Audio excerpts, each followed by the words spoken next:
to this hastily called press conference. The league's about to kick off, so I know that you've all got lots of things to do, but I want to thank you all for coming out. Thank you to Russell Paul from the South African Football Association. There's been a lot of media coverage, a lot written and said in connection with Stuart over the last few weeks, and it must be said that a lot of it has been embellishment and a little bit of fabrication. So Stuart has decided that he wanted to address you all himself in his own words.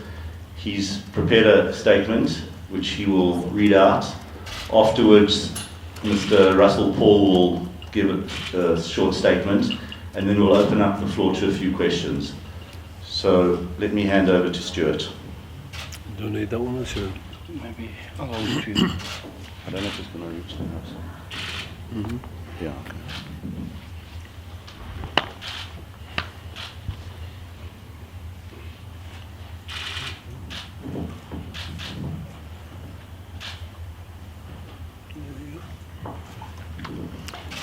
Okay. Good morning, everybody. There won't be any protocols observed here. I think that's. So, I've spent the last couple of weeks after AFCON reflecting on all aspects of our performance and the way forward. Firstly, I must say that given the compromised preparations that they had, both the players and staff gave a strong account of themselves, and at this time, in the rebuilding of this squad, the experience of this tournament will support future development. After the disappointment of not qualifying for Russia, I submitted a 4-step plan to SAFA. Phase 1 was the rebuilding of the squad, both in terms of average age, deepening the squad, and improving the culture surrounding the squad. Going to AFCON, this squad had not lost for over a year and a half, and that was of course not an easy thing to do, whilst introducing new players and new ideas. I'm sure that you guys would have been licking your lips if we'd have been, during that process, losing every other game. Going to this AFCON became phase 2. After qualifying for that major tournament, we needed to gain the confidence and experience to be able to compete at the highest level again and to test our in-tournament strategies. Phase 3 would be to gain momentum, and I believe that this squad is now well placed to do that with the introduction of a few younger players who have been identified from the younger squads. And phase 4 was obviously to make an impact at the World Cup. I do, however, feel that someone else should now continue this project, and therefore I will be resigning from my position as head national coach with SAFA. I feel that I cannot continue to work with the required professionalism and passion that I have done, and to deal with the many issues that will be involved with this program. Excuse me. A coach must have confidence that his input will help forward the project, and at this moment in time, and particularly after the experience of AFCON, my belief in that process has weakened considerably. I've chosen not to point fingers in the past and will not do that now. I'm a professional, and even when it would have been easier for me personally to blame others, I've remained focused on what I could do to affect the situation and trying to retain a level of integrity. Choosing not to answer some hugely inaccurate, misinformed and misleading media coverage has also been difficult, but something that I've grown used to and tried to not let it sway my judgment. But in the process, risking being accused of being arrogant or aloof for not answering. I would like to thank each and every player that has played under me with Bafana during the last couple of years and wish them all the best in their continued international careers. For their part, everyone at SAFA House will need to work together with other major stakeholders effectively, and I would like to thank Russell and the President and wish them good luck for the future with Vision 2022. Thank you.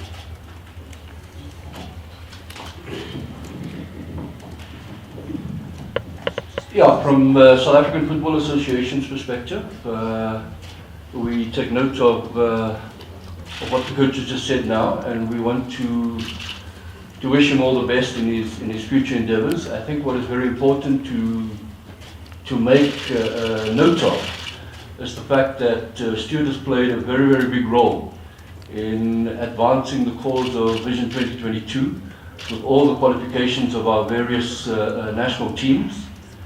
Through that, whether it was the under-17 girls or the under-20 boys that went to the World Cup, the women's team that qualified for the World Cup, Bafana Bafana itself qualifying for AFCON. He's played a major role in having various discussions with the various coaches, helping encourage them through that process. More importantly as well, over the last 18 months, just prior to AFCON, getting into AFCON, as you said, he's moved into that phase with an unbeaten record. So we're very thankful for his input that he has provided over the years, allowed us through his own expertise to build up a good squad that we have now, a squad that in his own mind and in our mind we believe is ready to move on to the next phase, to face those next aspects of AFCON 2021, the World Cup 2022. He's managed to blood a number of young players into the squad, and it's important that we grow that and we take note on the good luck wishes from his perspective in moving forward with Vision 2022.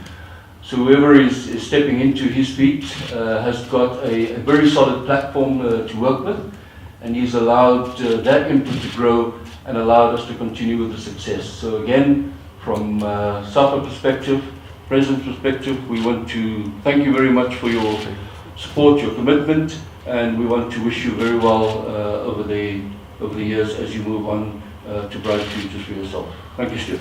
Thank you. Thanks.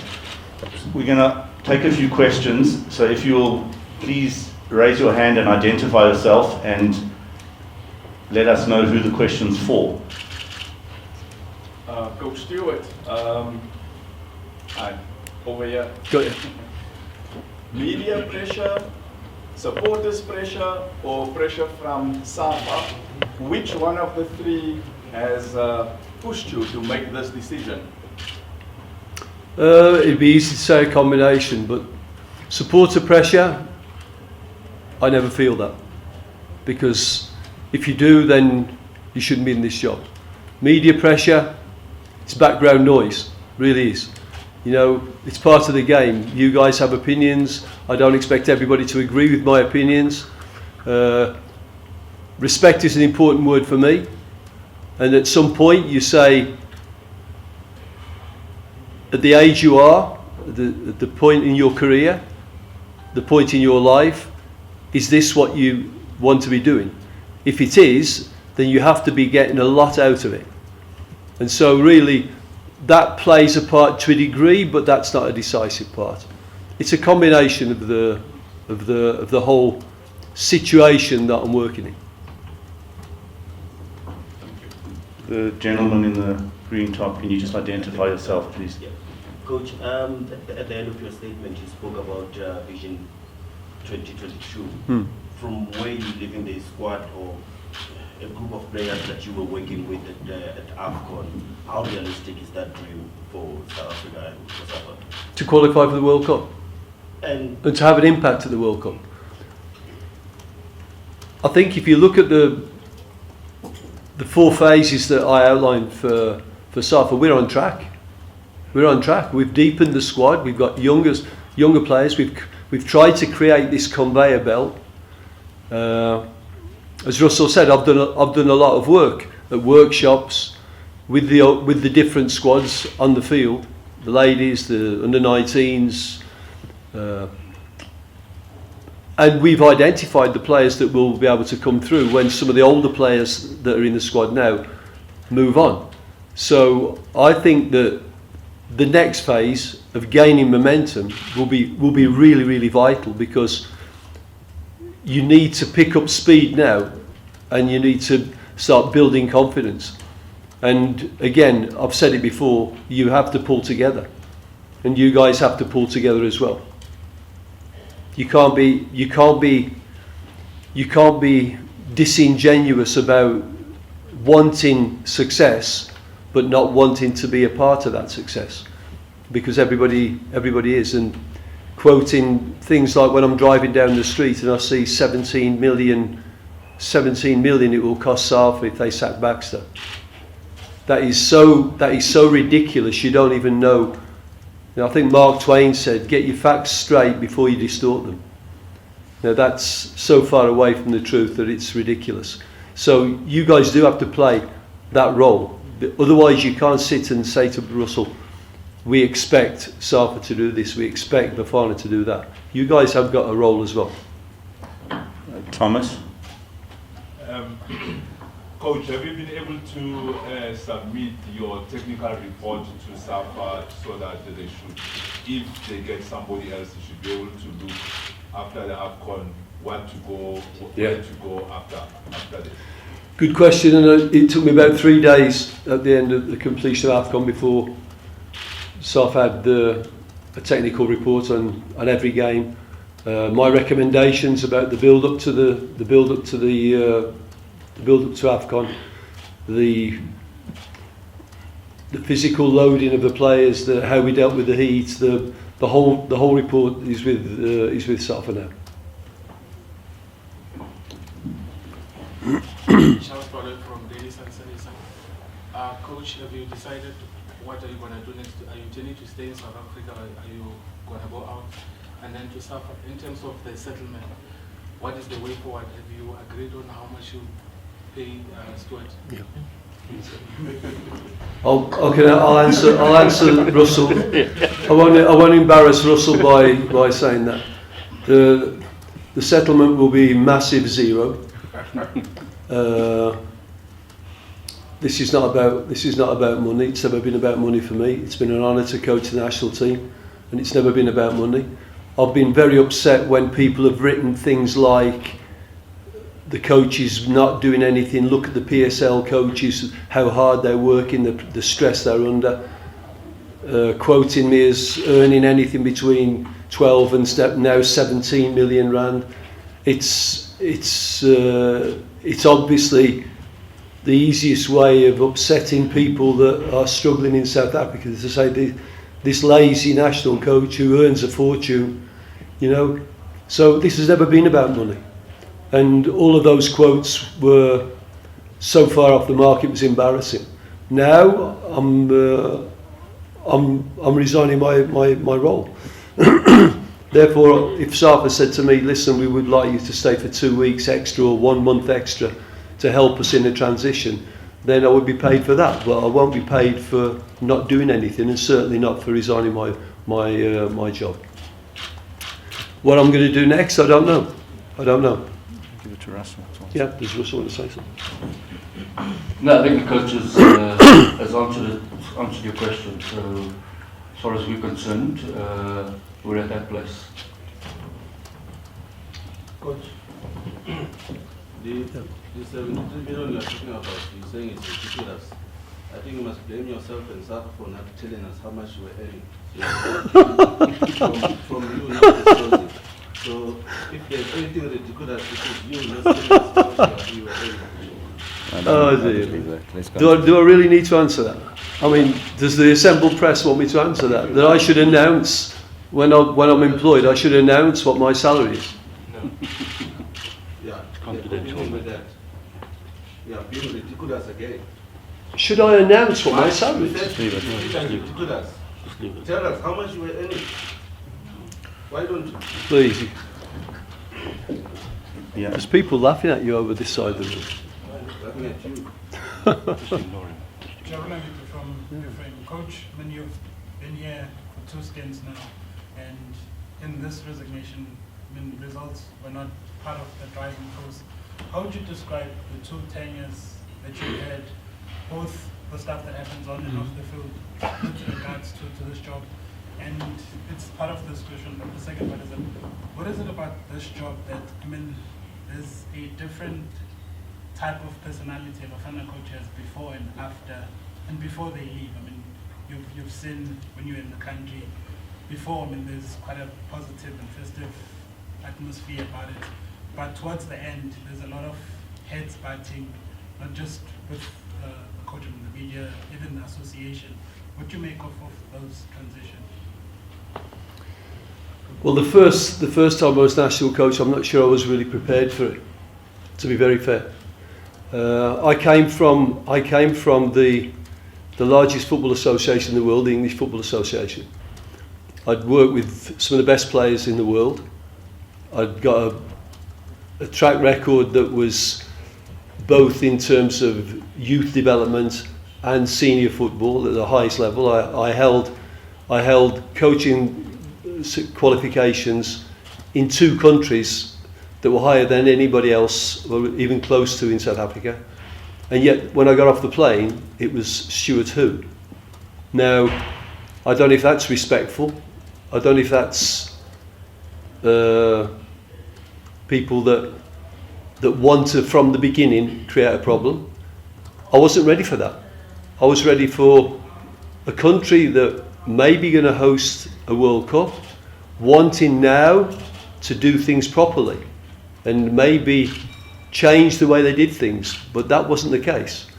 And I wasn't ready for people that were prepared to, let's say, sacrifice things around the success of the team as long as they could keep their positions of power. I wasn't ready for that. So this is different this time. This time, I really feel with Vision 2022 that people want to be better.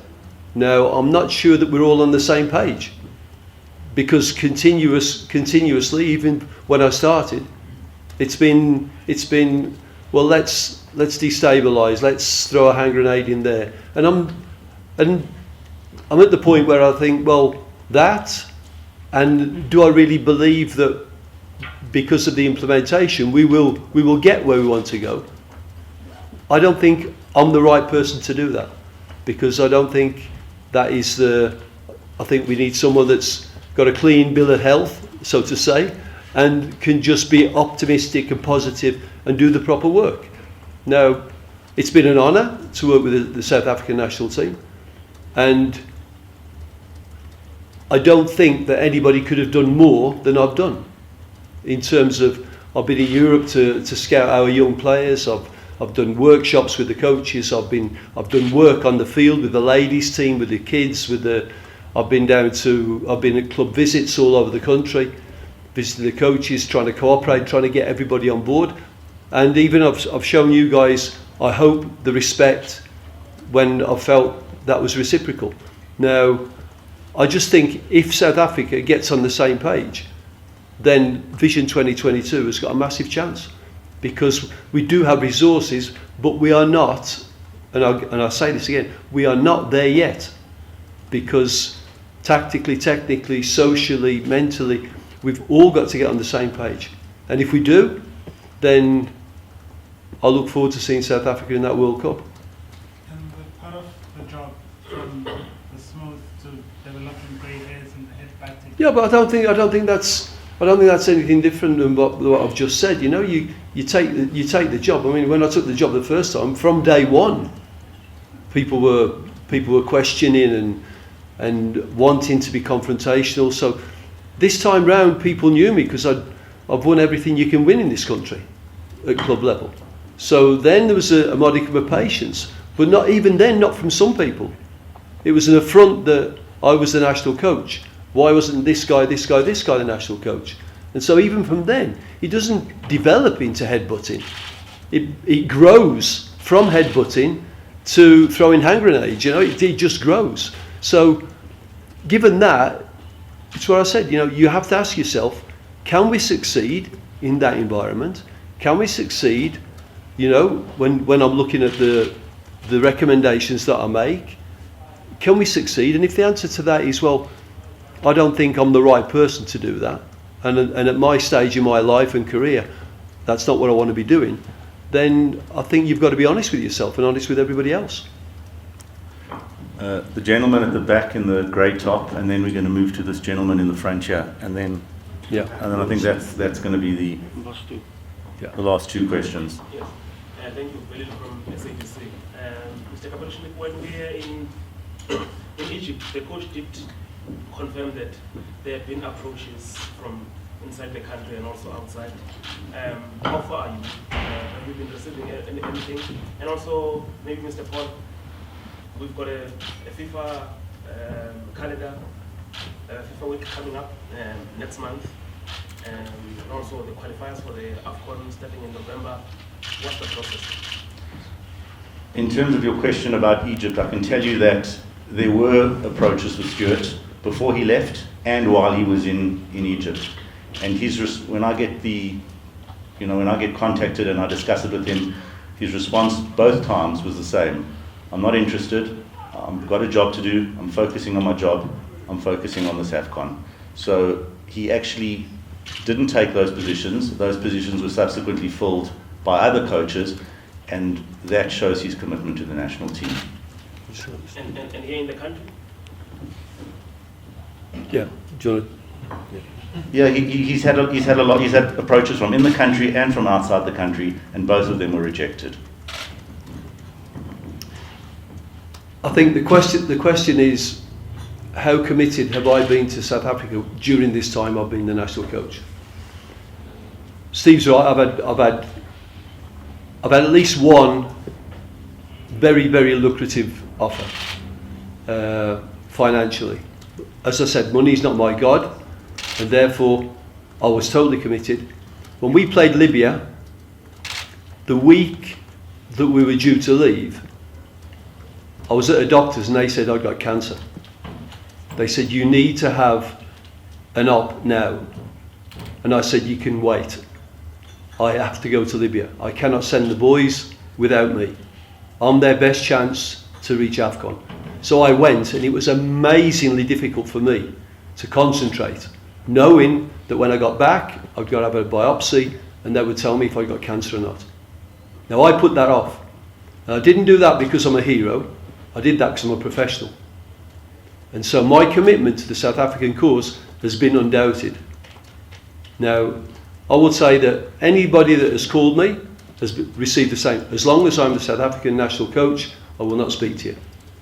And if you want to ask people in this country, and Steve will give you the names and addresses of people out of the country, that has been my constant mantra.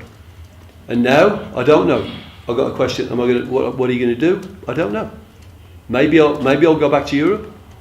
Maybe that's me done in South Africa. Maybe not. But certainly there's no sort of contingency plans here. Anything that happens will have to happen from now on in. I think it's very important to pay that tribute to the coach around the illness that he had, and he remained totally committed. We had discussed this matter, it's something which he had raised, but he believed that he needed to move forward. He had a very strong objective and a strong commitment, not only to the country and to SAFA, but more importantly, to the players that he had taken through that phase, and he believed that it was into the next phase of AFCON and the qualification that he needed to be there, and he needed to guide those younger players through, and I think the rest is history in terms of the qualification phase. So again, Coach, for that commitment, we thank you expressly along that end. As far as where we head to, yes, we've got friendlies in September. There are friendlies scheduled for October, and then qualifiers in November. And obviously now with this announcement, we're going to the technical committee meeting tomorrow, and we'll take direction from them, and then we'll either issue a statement tomorrow after the technical committee, or sometime during the course of next week, where we will keep everybody informed about the process. But the intention would be to try and resolve something before the end of August. Last question over here. Coach, before you took over the second time in this role, you mentioned that you had a more overall view to the job instead of just winning matches, obviously with the plans that you submitted to SAFA about that. But were you a little naive about the organization that you had rejoined? Had you thought that maybe things had changed with the passing of time in the decade that passed in between? Did you think that the organization had changed and therefore you took the job over under that? Yeah, I understand your question. Yeah, it's a very good question, because when I took the job